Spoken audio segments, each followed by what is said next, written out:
Dan kesempatan pagi hari ini saya akan berbagi dengan saudara satu kebenaran firman. Pengajaran firman yang pagi ini saya berikan judul Jalan Tuhan itu sempurna. Jalannya, caranya Tuhan menolong kita, perbuatannya itu sempurna atas hidup kita. Kita baca ayatnya saudara ya. 2 Samuel pasal 22 ayat 31. Saya ingin setiap kita membaca ayat ini bersama-sama, pastikan keluarkan suaramu sampai terdengar di telingamu ya, di telinga kita. Sehingga berbahagialah orang yang mendengar bahkan melakukan firman Allah dalam hidupnya. Terjadi kita alami pagi ini. 2 Samuel 22, 31 sama-sama kita baca 2, 3. Adapun Allah jalannya sempurna, sabda Tuhan itu murni. Dia menjadi perisai bagi semua orang yang berlindung padanya. Di dalam versi Alkitab terjemahan lama atau terjemahan bahasa Indonesia versi yang lama dikatakan begini kalimatnya. Dua-duanya kita pakai versi terjemahan ini. Bahwa dikatakan jalan Allah itulah sempurna adanya. Terus dan firman Tuhan itu dikatakan maha halus. Ejaan Lembaga Alkitab Indonesia, firman Tuhan itu murni, tapi di sini katakan maha halus. Terus ialah dikatakan perisai bagi segala orang yang percaya akan Dia. Saya ulang, dua terjemahan ini kita akan pakai. Tapi lihat dulu ayat yang pertama, ayat 31, terjemahan Lembaga Alkitab Indonesia katakan, adapun dikatakan Allah jalannya sempurna. Kita bicara poin pertama dulu. Saya bagi beberapa poin pagi ini. Yang pertama dikatakan adapun jalannya Tuhan, jalannya Allah itu sempurna. Coba next lihat gambar ini. Jalan Tuhan sempurna itu artinya begini ketika saya pelajari. Sempurna itu dalam arti gini. Jalannya sempurna itu baik kemarin yang sudah kita lewati itu jalannya sempurna. Meskipun kita kemarin jalannya Tuhan kita lewati menyedihkan buat kita. Tahun-tahun yang sudah lewat perjalanan yang kita sudah lewati bersama Tuhan. Mungkin kita merasa saya rugi Pak. Jalannya mungkin tahun kemarin itu ada banyak penderitaan. Ada banyak kesulitan. Penuh dengan tantangan. Penuh dengan fitnahan. Penuh dengan pergunjingan. Gonjang ganjeng putar balik mungkin kehidupan kita. Di masa-masa lampau yang kita lewati. Tapi Alkitab katakan percayalah jalan Tuhan dalam kehidupan setiap kita. Baik jalannya di masa lampau yang sudah kita lewati. Jalannya itu sempurna. Kata-kata sempurna ini nanti saya tunjukkan dari kata tamim. Bahasa Ibrani. Tamim itu sempurna dalam semua hal. Baik kemarin jalannya sempurna yang penuh dengan pergunjingan dan perjuangan. Termasuk hari ini. Jalan Tuhan juga sempurna buat kita. Kemarin penuh penderitaan sempurna. Sekarang pun hari ini jalannya sempurna. Terlepas dari semua realita hidup yang kita alami. Mau penuh susah, mau lagi sakit, mau ada banyak tantangan di depan mata kita. Percayalah jalan Tuhan yang sedang kita jalani hari ini, sekarang ini, itu pun sempurna. Tak ada cacat, tak ada celah. Dia sempurna jalannya. Sampai di masa depan bahkan sampai selama-lamanya. Hari esok selama-lamanya jalannya Tuhan untuk kita. Jalannya Tuhan yang diberikan kepada kita untuk kita menjalaninya. Jalan Tuhan itu sempurna adanya. Itu yang kita mesti pahami. Terlepas kemarin penuh susah. Tapi apakah Anda berani mengatakan jalan Tuhan gak sempurna? Tamim jalan Tuhan sempurna. Saya kasih contoh boleh? Yusuf. Jalannya itu penuh penderitaan. Penuh fitnahan. Kakak-kakaknya fitnah dia. Katanya dimakan singa. Penuh kebencian. Penuh diiri hati sama kakaknya. Sampai masuk dalam sumur. Jubah maha indah dilepas. Bret sama kakaknya. Itu menyakitkan. Dia dimusuhin. Semua kakaknya keluarganya menjauh dari dia. Sampai dimasukkan dalam sumur, teriak-teriak ketakutan, kesakitan dan penuh takut. Tidak ada yang tolong, kakak pun tidak tolong. Sampai dijual jadi budak di Mesir. Itu kan sebuah perjalanan kehidupan yang tidak gampang dilewati. Iya kan, penuh air mata itu. Itu penuh apa? Menggores di hati. Kadang jalan Tuhan seperti itu. Ya, kadang jalan Tuhan kita alami seperti Yusuf, penuh penderitaan, penuh kesulitan, penuh dengan tantangan, saudara ya. Tetapi jalan Tuhan itu sempurna. Meskipun seperti itu keadaannya, itu kan masa lalunya Yusuf. Tapi Anda lihat, ujungnya kita lihat, iya ya sempurna ya. Karena kemudian tidak lama kemudian sampai masuk penjara kan, sampai difitnah, memperkosakan, bikin zina sama istri tuannya kan, semuanya penuh fitnahan. Sampai jadi narapidana, sampai dalam tempat yang paling bawah masuk penjara dia. Tapi ujungnya kita lihat, betul jalan Tuhan sempurna. Yusuf menjadi seorang raja muda, orang kedua yang terkuat di tanah Mesir. Akhirnya kita kagum, iya ya, awalnya pahit, penuh fitnahan, penuh kebencian. Tapi kita lihat Yusuf, sempurna loh jalannya. Jadi terlepas dari itu penderitaan, terlepas dari itu kesulitan, tetap kita yakin kata firman Allah dalam 2 Samuel 22:31 bahwa jalannya Tuhan itu sempurna untuk setiap kita. Coba saya tunjukkan ini. Kata sempurna dalam bahasa Ibrani yang saya maksudkan tadi dari kata tamim. Tamim itu artinya sempurna, artinya gini, sudah lewat ujian, sudah lewat proses ujian, sudah lewat saringan filterisasi yang begitu rumit, sudah melewati yang namanya hal-hal yang sulit dan penuh kesulitan. Makanya kata sempurna tamim itu lebih gampang kalau saya gambarkan seperti seorang tukang kemasan, tukang emas, kemasan yang bakar dengan api emas dulu.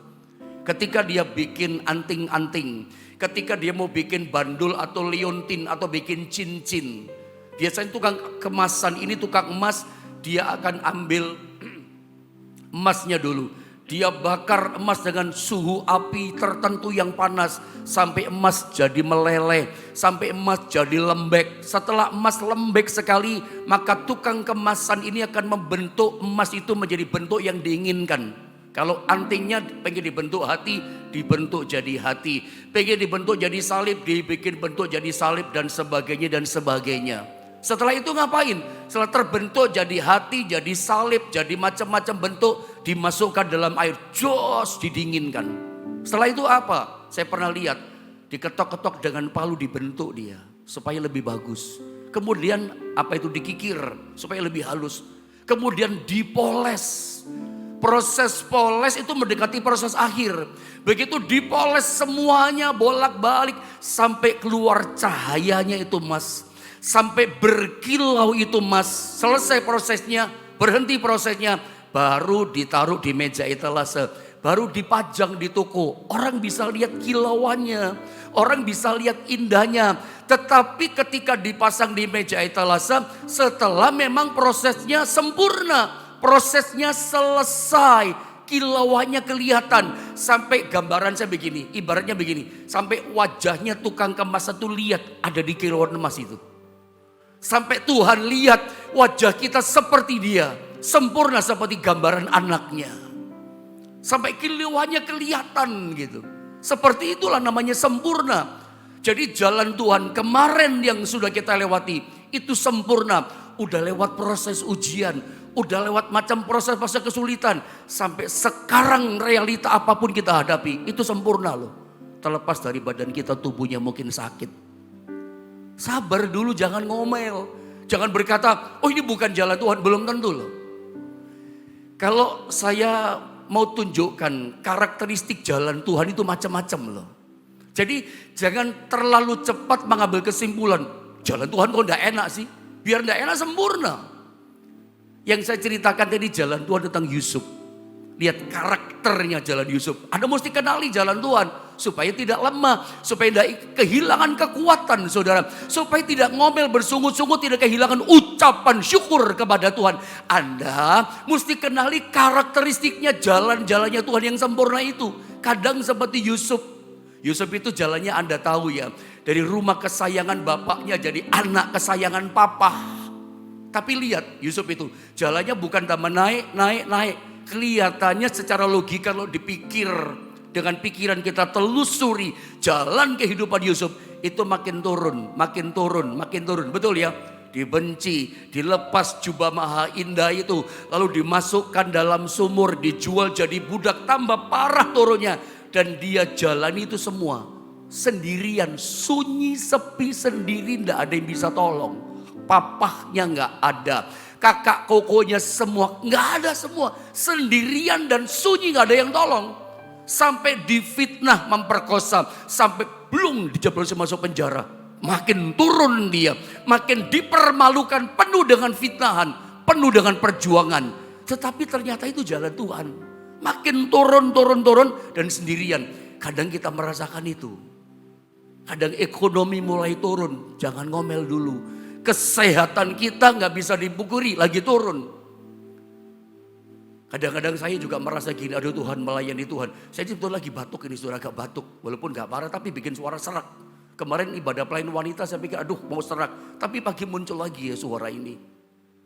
Kadang merasa badan ini agak merosot ya. Makin umur makin berkurang. Tapi percaya selama Anda berjalan di jalannya Tuhan itu sempurna loh. Kadang kesehatannya turun. Mungkin ada di antara Bapak Ibu Saudara yang sedang duduk dengar firman. Anda ngalami itu. Ngalami penurunan dalam kesehatan. Mengalami penurunan jalan hidupmu dalam ekonomi, kerjaan, dan macam-macam yang lain. Percaya begini, sekarang sempurna. Sampai ke depan Anda lihat. Sampai selama-lamanya sempurna. Sampai ujungnya Anda lihat, wih betul sempurna. Makanya istilah sempurna itu dua macam. Menurut saya kalau saya pelajari Alkitab. Ada dua istilah kata sempurna dalam Alkitab. Yang pertama adalah kita akan disempurnakan nanti sama Tuhan. Jalannya sempurna, kelihatannya gak sempurna tapi sempurna loh. Lewat proses fitnahan, perjuangan, sempurna itu. Kapan kita lihat sempurna? Nanti, di akhirnya nanti lihat seperti Yusuf. Akhirnya dia lihat, jadi disempurnakannya di akhir perjalanan. Gitu kira-kira gambarannya. Yusuf ngalami itu. Tiba-tiba jadi raja. Walaupun sunyi, sepi, sendiri, turun-turunnya sempurna. Sama dengan prosesnya Yesus mati di kayu salib. Anda lihat Yesus tinggalkan tahta surga yang mulia. Turun ke dunia yang hina. Lahirnya bukan di hotel yang mewah yang besar. Yesus lahir bukan di istana raja yang megah. Lahirnya di kandang domba, kandang binatang begitulah. Ditaruhnya di palungan makanan domba. Dibungkusnya bukan dengan kain sutra, tapi kain lampin, kain perca, kain bekas, kain gombal orang Jawa katakan yang sudah kotor, yang sudah lama. Dibungkusnya sederhana. Bahkan kemudian dia mati di kayu salib. Ketika di kayu salib ingat teriakan Yesus berkata apa doanya? Eloi, Eloi lama sabachthani. Ya Bapa, mengapa engkau meninggalkan aku? Dia hadapi proses penderitaan kematian di kayu salib sendirian, sunyi sepi sendiri. Mengapa engkau Bapa meninggalkan aku? Seperti jalannya Yusuf, turun-turun dan sendiri, sunyi sepi sendiri.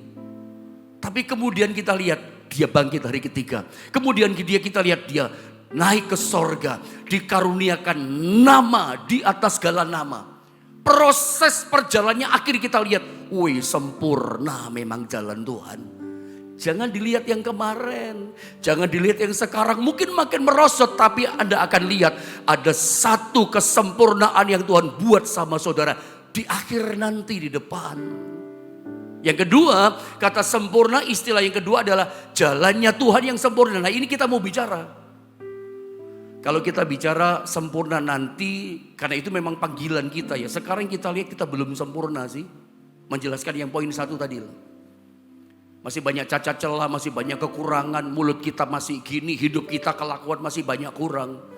Tapi Roma 8:29 satu kali kelak Tuhan yang pilih kita akan menjadikan kita serupa dengan gambaran anaknya. Serupa seperti Kristus. Keserupaan seperti Kristus itu adalah target kekristenan. Iman Kristen yang harus kita capai. Sekarang belum. Tapi di akhir perjalanan nanti kita akan mengalami keserupaan seperti Kristus. Sempurna kok jalannya. Jangan dilihat yang sekarang. Mana bisa, gak mungkin. Tuhan tuh sempurna saudara ya. Kalau Anda yang berkata, kenapa sih tuh yang Tuhan buat jalannya sempurna? Untuk apa Tuhan membuktikan jalannya sempurna? Tuhan memberikan jalan sempurna dalam hidup kita bukan untuk membuktikan ketuhanannya. Justru karena dia Tuhan yang sempurna, apapun yang dia lakukan untuk kita, yaitu sempurna. Nah, yang kita belajar pagi ini adalah tentang jalannya yang sempurna. Jalan yang sempurna itu maksudnya gini loh, cara Tuhan memperlakukan kita, itu sempurna. Cara Tuhan menolong kita, perbuatannya yang dibuat sama kita itu sempurna. Ketika kedua tangannya terulur menolong kita, itu sempurna. Yang dia buat, cara Tuhan memperlakukan kita, yang dia kerjakan dalam hidup kita, ketika dia buka jalan kita dan macam-macam sebagainya, caranya itu semua sempurna. Jalan yang sempurna itu artinya segala yang dia buat, yang dia lakukan sama kita, itu sempurna. Kenapa? Sebab dia Tuhan yang sempurna. Maka segala apapun cara yang Tuhan bikin untuk kita, itu sempurna adanya. Tidak ada kurangnya. Kita yang berpikir kurang, kok tidak enak ya, kok tidak nyaman ya, kok begini ya, kok turun-turun kayak Yusuf. Kalau ngomong karakter jalan Tuhan tuh banyak ya. Kalau saya mau bagikan sama saudara, tidak selesai ini. Misalnya Israel, saya kasih contoh, saya ingat, saya tambah lagi. Israel itu proses jalannya itu panjang ya. Harusnya keluar dari tanah Mesir langsung masuk tanah Kanaan kan ya, betul? Langsung, kenapa enggak begitu? Tapi dibawa, diputar dulu di padang gurun. Lalu muter 40 tahun lama, panjang perjalanannya. Dan muter-muter gitu perjalanannya. Dan banyak yang gagal tapi juga ada yang masuk. Yang gagal tuh yang ngomel. Menganggap ini jalan model apa ini kok muter-muter. Anda mesti kenal. Jangan seperti Israel generasinya Musa yang lahir di tanah Mesir. Mereka seolah-olah ngomel gak terima ini model jalan apa ini. Karakter jalan Tuhan yang kedua itu panjang perjalanannya, gak nyampe-nyampe dan cenderung muter-muter. Aduh, kapan menangnya ya, kapan selesainya ya, kapan dia, urusannya Tuhan.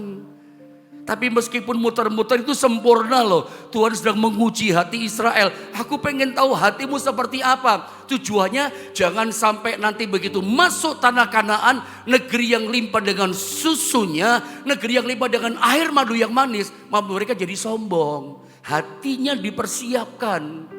Jadi Anda paham ya, kalau jalan kita panjang, jangan-jangan hati kita gak siap memuliakan Tuhan.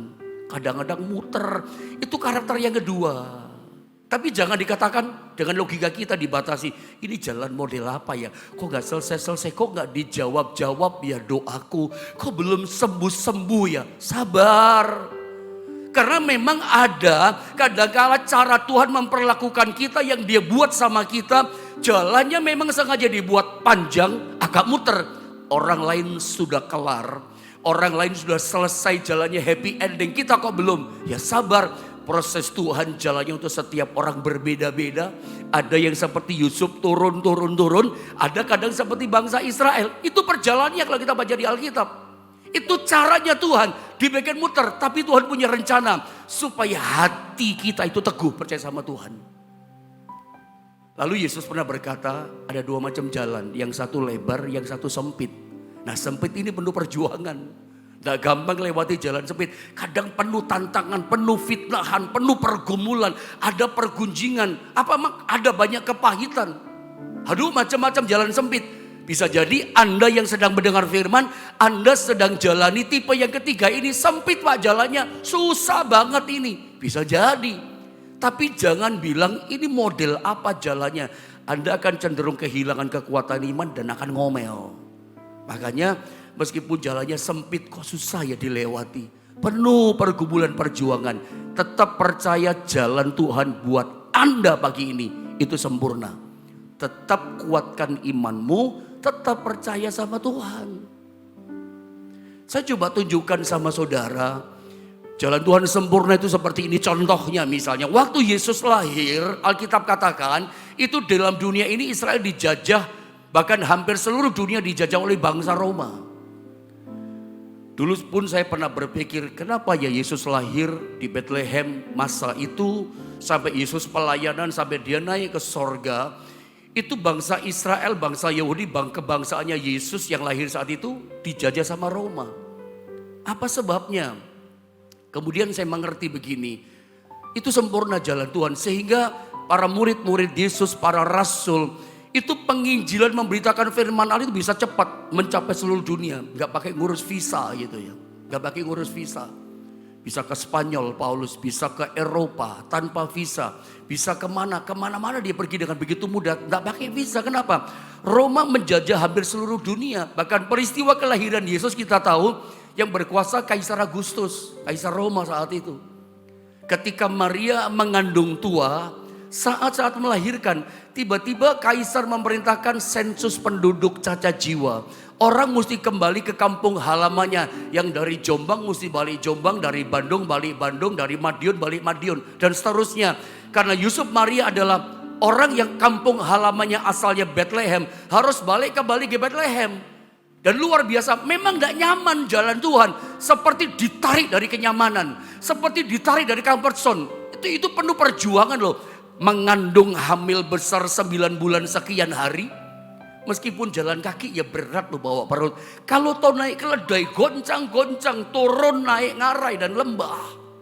Perjalanan cukup jauh yang ditempuh. Nggak mudah gitu loh. Ini seperti ditarik masuk kesusahan. Tiba-tiba ditarik dari kenyamanan penuh penderitaan. Ini pintu yang sesak ini. Tapi sempurna. Merasa tiba-tiba ditarik di bawah Tuhan dalam situasi yang sangat tidak nyaman. Saya yakin tidak nyaman Yusuf sama Maria. Mengandung tua kok. Tapi jalannya sempurna. Kitab Mika memang mengatakan, Mika perjanjian lama. Karena Yesus itu Mesias lahirnya di Bethlehem. Nubuatan Nabi Mika. Coba kalau nggak ada sensus penduduk. Lahirnya di mana Yesus? Di Nazaret. Tapi kita lihat dalam situasi jalan pintu yang sesak. Sempurna loh jalan Tuhan. Ini saya cuma kasih contoh kepada Anda. Supaya apa? Jangan ada yang ngomel. Saya mau tanya sama saudara. Pernah nggak atau suka nggak ada seperti Daud? Bangun pagi-pagi. Kalau dia berdoa apa? Dia berdoa begini. Tuhan tunjukkanlah jalan-jalanmu kepadaku. Itu ada di Mazmur pasal 25. Ayat 4 sampai 5. Saya nggak sempat catat, tapi saya minta tolong multimedia ya. Mazmur 25 ayat 4 sama 5. Saya baca ya. Pernah nggak ada doa seperti ini setiap pagi? Ini Daud yang berkata, beritahukanlah, dikatakan jalan-jalanmu kepadaku ya Tuhan. Tunjukkanlah itu kepadaku. Terus ayat yang kelima dikatakan begini, bawalah aku berjalan dalam kebenaranmu. Dan ajarlah aku, sebab engkaulah Allah yang menyelamatkan aku. Engkau ku nanti-nantikan sepanjang hari. Daud itu setiap hari di ayat yang keempat minta petunjuk Tuhan. Tuhan tunjukkanlah, beritahukanlah kepadaku ya Tuhan jalan-jalanmu. Tunjukkan kepadaku. Anda pernah nggak berdoa seperti Daud ketika Anda mau kerja?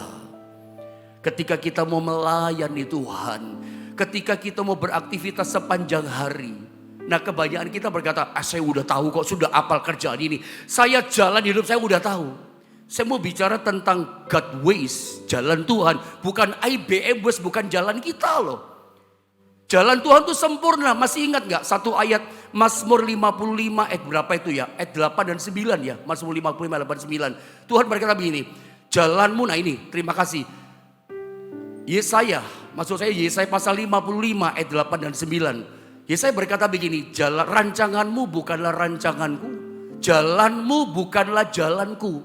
Demikianlah firman Tuhan. Nah lihat ayat yang ke-9-nya, dikatakan begini.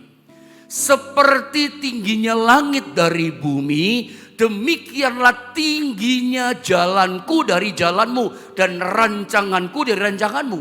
Anda gak bisa berkata, nggak usahlah pendeta doa minta Tuhan menunjukkan jalanku sepanjang hidup ini. Ingat, tidak ada seorang pun yang tahu 1 jam ke depan kejadian apa. Ada nggak bisa berkata seperti para murid.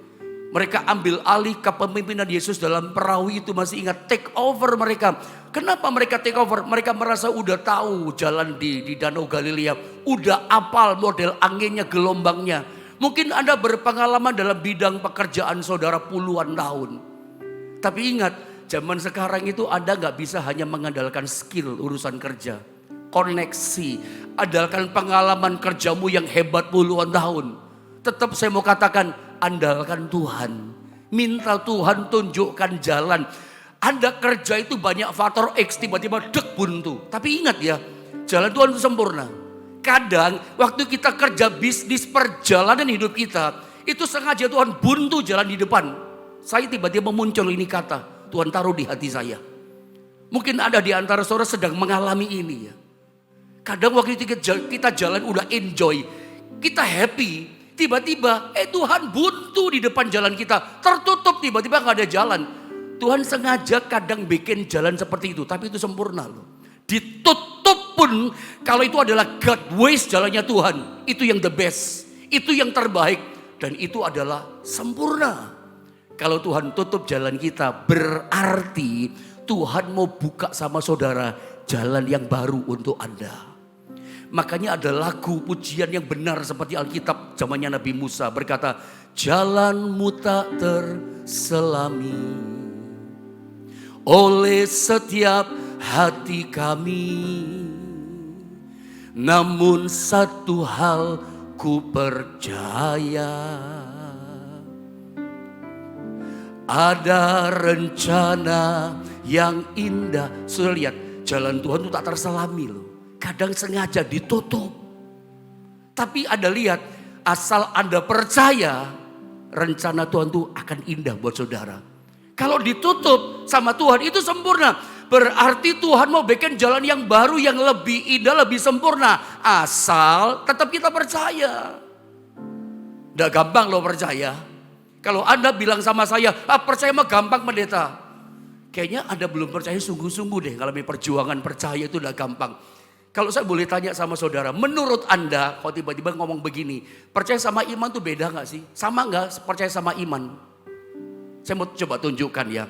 Percaya itu kalau dalam terjemahan bahasa Inggris itu pakai kata trust atau pakai kata believe, itu percaya. Jadi rata-rata kalau dalam Alkitab ada kata percaya itu selalu pakai dua kata. Kalau enggak believe ya trust. Tapi tidak dengan iman. Iman dalam versi bahasa Inggris enggak pernah pakai kata trust. Iman dalam versi bahasa Inggris enggak pernah pakai kata namanya believe. Iman selalu dipakai kata faith. Dari kata kalimatnya saya kita udah tahu beda. Apakah percaya dan iman beda? Ya memang beda. Memang beda. Ketika kita dengar janji Tuhan, kita percaya. Ketika kita melangkahnya dengan iman. Saya kasih contoh ayat deh. Saya teringat satu ayat, tapi sebentar saya cari dulu ayatnya. Itu Mazmur 25 kalau tidak salah. Mazmur 56. Itu ada di ayat yang keempat. Saya minta tolong dulu multimedia. Mazmur 56 ya, ayat yang keempat saudara. Coba Anda lihat ayat ini ya. Saya ingin coba mengajar di sini. Kita masih baru poin 1 berarti saudara ya. Tapi lihat ayat ini. Saya ingin kita sama-sama baca di ayat ini supaya kita ngerti bedanya percaya sama iman. Ya, Mazmur 56 ayat yang keempat, 2 dan 3. Waktu aku takut, aku ini percaya padamu. Lagi takut. Bagaimana cara mengatasi takut? Wah, ini jawaban firman yang dahsyat ini, penyingkapan firman. Ini rema menurut saya buat saya. Buat Anda juga. Waktu kita takut menghadapi situasi, takut melihat jalan ditutup, macam-macam ketakutan menimpa hidup manusia. Tapi saat Anda takut, bagaimana cara mengatasinya? Aku ini percaya padamu. Ada ingat kisah Daud ketika, ini kan Mazmurnya Daud. Ketika Daud di tempat yang namanya Siklak ya di Filistin. Ketika dia kembali ke Siklak, rumahnya dibakar semuanya sama 600 orang pengikutnya. Anaknya ditawan, istrinya ditawan, harta benda dirampas semua. 600 orang nangis, Daud nangis, laki-laki nangis sampai suaranya habis parau. Tidak biasa laki-laki nangis tuh seperti ini. Saking beratnya realita kenyataan hidup. Bukan cuma harta yang dibawa musuh. Istri sampai anak mereka yang mereka cintai dibawa semua ditawan. Nangis mereka laki-laki prajurit yang hebat ini. Sampai mereka marah sama Daud. Lu pemimpin apa? Lu pemimpin gak pecus bikin sengsara kami dan keluarga. Mereka ambil batu mau lempar Daud. 600 orang mau lempar Daud. Oh jadi bakso itu Daud nanti dagingnya dicacah. Tapi meskipun semua telunjuk menuju dia. Alkitab tulis begini kata firman Allah. Daud menguatkan percayanya kepada Tuhan. Saat dia takut, saat dia cemas, saat dia menghadapi realita hidup yang sulit dihadapi. Alkitab katakan, maka Daud menguatkan percayanya kepada Tuhan. Lalu, apakah cukup hanya aku percaya? Nggak cukup. Dia melangkah tinggalkan Siklag. Dia cari orang Amalek. Dan itu atas petunjuk Tuhan. Dia melangkah dengan iman. Ada bisa nangkap bedanya iman sama percaya? Saya kasih contoh lagi. Abraham pernah ragu sama janji Tuhan. Lalu Alkitab katakan, keluar dari kemahmu. Lihat bintang di langit. Hitung sekarang. Dia hitung. Hitung. Lalu dia berkata, tidak bisa hitung Tuhan. Banyak Tuhan. Seperti itulah nanti jumlah keturunanmu aku berikan kepadamu. Lalu dia percaya kepada janji Tuhan. Dan Tuhan perhitungkan itu sebagai kebenaran. Dia percaya. Apa cukup percaya? Dia kemudian melangkah dengan iman. Jadi waktu kita mulai bimbang ragu, kuatkan percaya. Kita terima firman Tuhan pagi ini. Anda lagi sakit, jalannya tidak nyaman Pak. Percaya sama janji Tuhan. Kuatkan percayamu. Kemudian melangkahlah dengan iman. Melangkahlah dengan iman. Walaupun jalannya ditutup. Aku percaya Tuhan, jalanmu sempurna. Aku yakin ada jalan baru yang tak terselami. Yang Tuhan berikan dalam hidupku. Tuhan tutup satu, Tuhan beri jalan kedua. Atau dunia mungkin menutup jalan saudara. 3 jalan sudah ditutup. Tuhan bisa bikin jalan yang keempat buat saudara. Dan jalan Tuhan selalu sempurna. Isunya bukan jalan tutup, jalan terbuka. Yang pegang kunci jalan itu siapa? Yesus Tuhan kita. Isunya itu.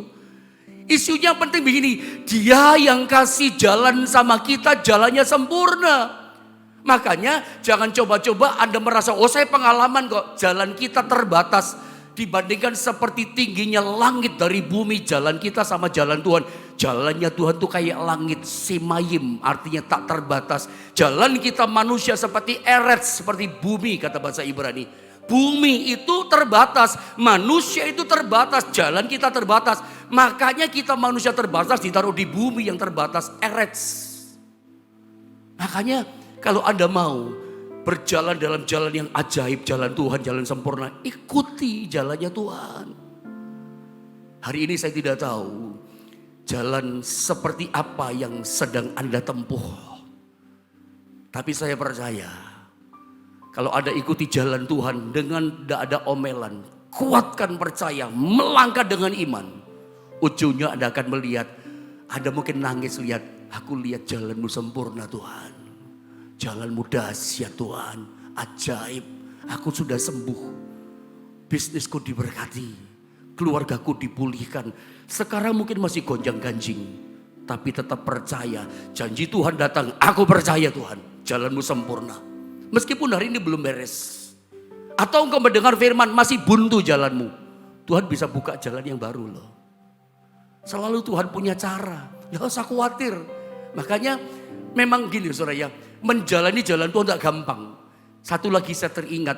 Musa dalam Keluaran yaitu pasal 33. Coba saya cari satu ayat terakhir.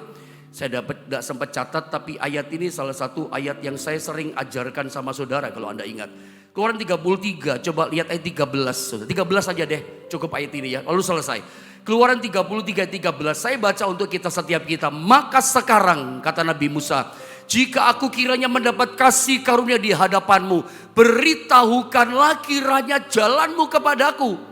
Doanya Musa sama dengan doanya Daud. Tuhan, beritahukanlah kiranya jalanmu kepadaku, sehingga aku mengenal engkau, supaya aku tetap mendapat kasih karunia di hadapanmu. Ternyata untuk kita bisa menjalani jalan Tuhan yang sempurna. Sempurna tapi tidak gampang, kadang sempit, kadang turun, kadang tertutup jalan di depan kita. Udah kita melangkah dengan iman, buntu tertutup jalannya. Kita nggak lihat, nggak ada jalan keluar. Dengan logika kita, waduh tutup semua ini jalan.